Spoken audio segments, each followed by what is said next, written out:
Welcome to part one of my trip report to the Black Hills. We started as a family of three. My husband, my daughter, 21-year-old daughter, and I started from the Twin Cities area and moved our way across in a rented RV. We do have a separate YouTube video about that experience, and you will definitely want to watch that if you're going to RV for the first time. Let's just say we made a few mistakes, and I would like to give you the opportunity to learn from them. The first stop we chose to make was the Palisades State Campground in Sioux Falls. To us, it was just enough time to drive, get a good bit of road under our belt, and have a stopping point before we went all the way across the state. Try to make your stretches as evenly divided up as possible. Those long stretches can be a tough day for you, and they can wear you out for the rest of the trip if you do that versus breaking it up a little bit more evenly. I will say that Palisades was excellent, beautifully groomed, very helpful rangers, and they also, and the reason we chose it was they have pink quartz rock cliffs and a big river stream that cuts through and around their campground. Just a beautiful draw. The drawback there is that they only had electrical hookup, and I recommend that when you are RVing, you have full hookup, which is electric, of course. They'll all have that versus in accordance to how many amps you need, 50, 75, and 100, and so forth. They usually can accommodate any ampage, but you'll need water and sewage or dumping a facility more than you think. This is one of the things we found out the hard way. But Palisades was great, it just didn't have the water or the dumping facility.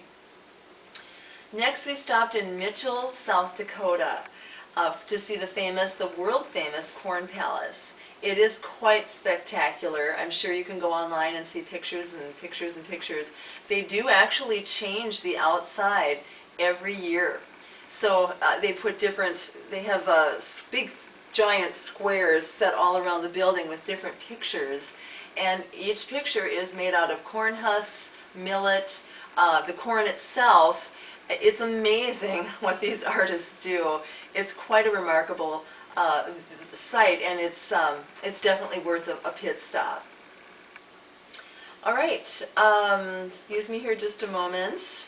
I just want to be sure I'm not leaving anything out for you. Okay, next on to Sylvan Lake Campground.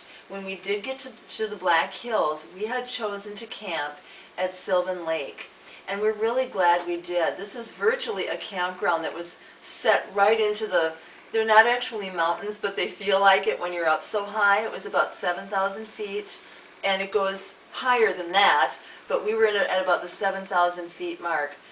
It's called the Pearl of the Black Hills, and it is absolutely gorgeous. Sylvan Lake, it has fishing, swimming, beauty beyond what I can describe. Pine trees everywhere. Really, the thing you're going to see the most in the Black Hills is all of the rolling, some of the things that do look like mountains. The big cathedral spires, they're just like the biggest boulders you've ever seen. Phenomenally breathtaking, and a ton of beautiful green pine trees. There was a wonderful Darling grocery store there, very helpful, and some trailheads that actually went out to Harney Peak, which is a real draw for people out there. I finally got a picture of it. Took me till the last day. Couldn't find Harney Peak, but it's there. You just really have to hunt that down. If you're a hiker, it's perfect. As far as I know, snakes are not a big issue out there on the trail areas, and there's no bears, so it's a hiker's haven. Do be aware that there are curvy roads. 87 and 89 are the highways we traveled quite a bit. 87 does have a cave tunnel that you cannot go through, and Needles Highway is very curvy. It also has cave tunnels that you cannot go through. Excuse me, you cannot go through them with an RV. We did rent a car. It was a Tahoe, a Chevy Tahoe. It would accommodate a truck or an SUV just fine, but not an RV. So be aware of that. Also, Iron Mountain Road which is what we took to Mount Rushmore. That will not accommodate an RV either. There will be 3 tunnels and 3 corkscrew bridges. So be aware and do your research. Bear Country USA was really cute, very nice. They've really done a good job with that. However, it is nothing more than really a drive-through zoo. Be aware of that. You will see bears. Lots of bears. Lots and lots of bears. You'll see a lot of things. They have all sorts of different animals, but it is a drive-through zoo. That was a little bit disappointing to us. We're not real zoo people. I'm not real big on the confinement of animals in that way. No political endorsements there, but I just was a tad disappointed at that. However, I'm glad we did it. They had a fabulous gift shop, real fun places to take pictures in Babyland, which is where all the baby animals are that they have there. And it's really very cute. The children will enjoy this very much. And they had a great picnic ground too that was very beautiful.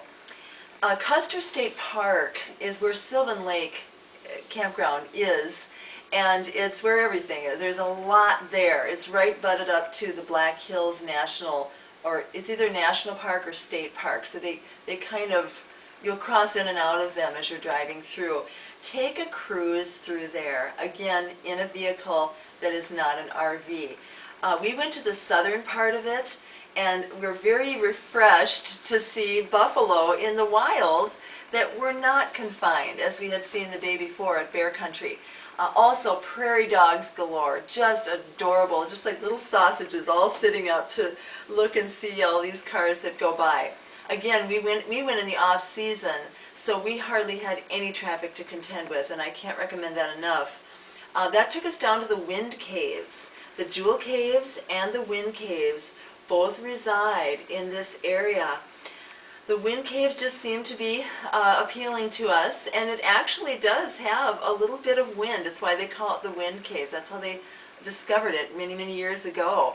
The guide will hold up a piece of string, but it's thick string, and you can see at an entrance a hole, a mouth on the outside of the cave, and you can see that wind literally blowing it quite straight. When you're inside, you don't feel the wind so much. It's 20.5 feet down. So you're taking an hour and a half, not feet, stories. Stories! So you're going way, way down. Be sure that you are physically adept for such a trip. It's a gentle decline. There's stairs and then just cemented paved ways that take you down. Just a fabulous, fabulous tour if you're a cave tour person. If not, try it out as long as you're physically able to get down that far. You will get an elevator ride back up, but getting down over an hour and a half period of time, only being able to stand and not being able to touch the sides of the cave because they need to preserve the cave. You've got to be in some good shape for this, at least moderately. And moderately is going to do you. That'll work. This cave has box work, and it's difficult for me to describe, but it's absolutely fascinating. The box work, it literally is like little boxes, almost like little piece cardboard. Inside, when you take cardboard apart and you see that variegated stuff, it's like little bitty boxes that are really as thin as the texture of a potato chip. So it's just it's well lit. Our tour guide was excellent. He'd been doing this for 41 years. He was spectacular. I cannot recommend the Wind Caves enough. It is the 4th or the 6th longest cave in the world, the Jewel Cave being the 2nd longest and largest cave in the world. So they're right out there.